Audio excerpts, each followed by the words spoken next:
కి స్వాగతం.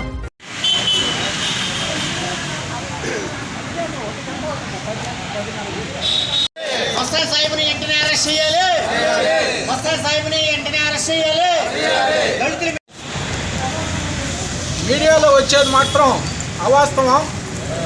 ఎందువల్లంటే ఒక నకిలీ డాక్టర్ చెప్పుకునే మస్తాన్ అనే నకిలీ డాక్టరు, నకిలీ విలేకరు ఈరోజు నగరత్తులో ఉండే మాలల మీద అక్రమ కేసులు బనాయించి ఈరోజు వాళ్ళని అక్కడుండే అగ్రవర్ణాలతో కలిసి వీళ్ళ మీద దొంగ కేసులు పెట్టి వీళ్ళ మీద ప్లాంట్గా కేసులు 4-5 కట్టి వీళ్ళ మీద రౌడీ షీట్ ఓపెన్ చేయాలనే ప్లాన్తో ఇదంతా ఒక కుట్రగా జరుగుతూ ఉంది. ఎందువల్ల అంటే ఈరోజు ఆర్ఎంపీ డాక్టర్గా చలామణి అవుతున్న మస్తాను పేషెంట్ పోతే నేను చూస్తానని చెప్పాలా, లేకుంటే నా వల్ల కాదయ్యా నెల్లూరుకి తీసుకోపోండి అని చెప్పాలా.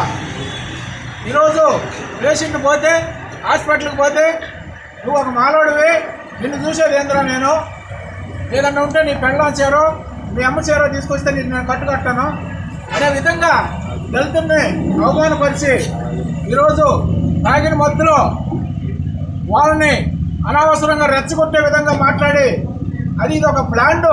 అక్కడ ఉండే వాళ్ళంతా ఆ సోదరీసు వాళ్ళందరూ కూడా కొంతమంది వీళ్ళకి వ్యతిరేకంగా ఉండేవాళ్ళు, కొంతమంది రౌడీ సెంటర్లో వీళ్ళందరూ కలిసి వీళ్ళ మీద కేసులు కట్టి ఏంటంటే అక్కడ దళితులకి ఏదైనా అన్యాయం జరిగితే ఈ యూత్ అంతా ఒకరు ముందు ఉంటుంది.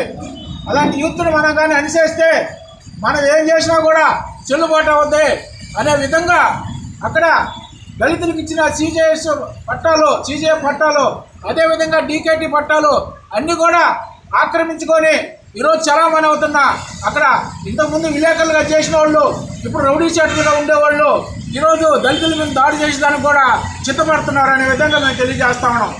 అదేవిధంగా అక్కడ ఆ ఊర్లో ఒక చెరువు ఉంది, ఆ చెరువులో మట్టి అమ్ముకుంటారు, ఆ చెరువులో కట్లు కొట్టుకుంటారు.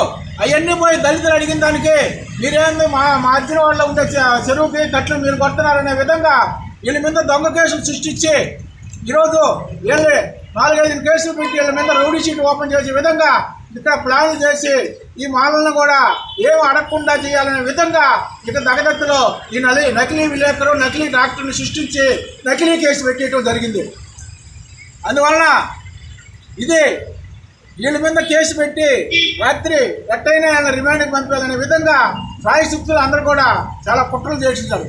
కానీ కొంత గౌరవ ఎస్పీ గారు అదేవిధంగా కావలి డిఎస్పీ గారు కొంతవరకే ఆ కేసు ఏమి జరిగింది, ఎందువల్ల గొడవలు జరిగాయి, ఎందువల్ల అని వాస్తవాలన్నీ కూడా వెలికి తీయటం జరిగింది.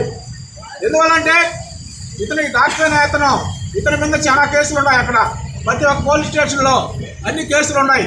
అవన్నీ కూడా అతని స్టోరీ కానీ బయటకు తీస్తే చాలా వాస్తవాలన్నీ బయటకు వస్తాయి. ఎందువల్ల అంటే ఇతనేదో ఆర్ఎంపీ డాక్టర్గా పనిచేసుకుంటున్న వ్యక్తి పనిచేసుకోవాలా, విలేకరుగా పనిచేసుకున్న వ్యక్తి విలేకరుగా పనిచేయాలా. కానీ అక్కడుండే దళితులను రెచ్చగొట్టి మాలను రెచ్చగొట్టి ఈరోజు ఒక ప్లాంట్ ప్రకారం వీళ్ళ మీద కేసులు కట్టి వీళ్ళ మీద రౌడీ షీట్ ఓపెన్ చేసే విధంగా వీళ్ళని రిమాండ్ పంపించాలని చాలా ప్రయత్నాలు చేయడం కూడా జరిగింది. కానీ గౌరవ ఎస్పీ గారు, గౌరవ డిఎస్పీ గారు వాస్తవాలన్నీ కూడా వెలికి తీసి అక్కడ వాస్తవాలు ఏం జరిగాయి, ఎందువల్ల గొడవలు జరిగాయనే విధంగా మన కావలి డిఎస్పీ గారు కూడా ప్రెస్ మీట్ చెప్పడం జరిగింది. ఎందువల్లంటే ఈరోజు అక్కడ సీసీ ఫుటేజ్ ఉన్నాయి, పోలీస్ ఎంక్వైరీ చేసింది. పోలీస్ ఎంక్వైరీలో అక్కడ ఆ మస్తాన్ అనే డాక్టర్ మద్యం మత్తులో దళితుల్ని నానా విధంగా తిట్టున్నాడు. కానీ ఈ దళితులు ఇనే విధంగా వీళ్ళు ఎక్కడ కూడా దళితులు అంటే ముందు ఏదన్నా నోటి గురించి మాట్లాడేస్తారు. కానీ ఒక దొంగ వ్యవహారం, ఒక చీటింగ్ వ్యవహారం, ఒక ముందు ప్లాన్ వ్యవహారం కూడా ఎక్కడా ఉండదు. జరిగినట్టుగానే ఉంటుంది మా దళితుల వ్యవహారం. ఎందువల్లంటే వాడిని ఇరికియాలంటే దాన్ని ప్లాన్ వేసుకోరు. ఏదైనా అయితే ముందుగా ఎదురుపోయి అడిగేస్తారు తప్ప వాళ్ళు ఇరికియాలా, మన వాళ్ళని జైల్లో పెట్టాలా అనే విధంగా ఎక్కడ కూడా మాలామాదిలో ఆ ఫీలింగ్ ఉండదు. వాస్తవాలే చెప్తారు, ఏం జరిగిందో అదే చెప్తారు. కానీ ఈ నకిలీ విలేకరు, నకిలీ డాక్టర్ ఏం చేశాడంటే వీళ్ళు ఒక 4 రోజులు పోయి అడగటానికి పోయారు.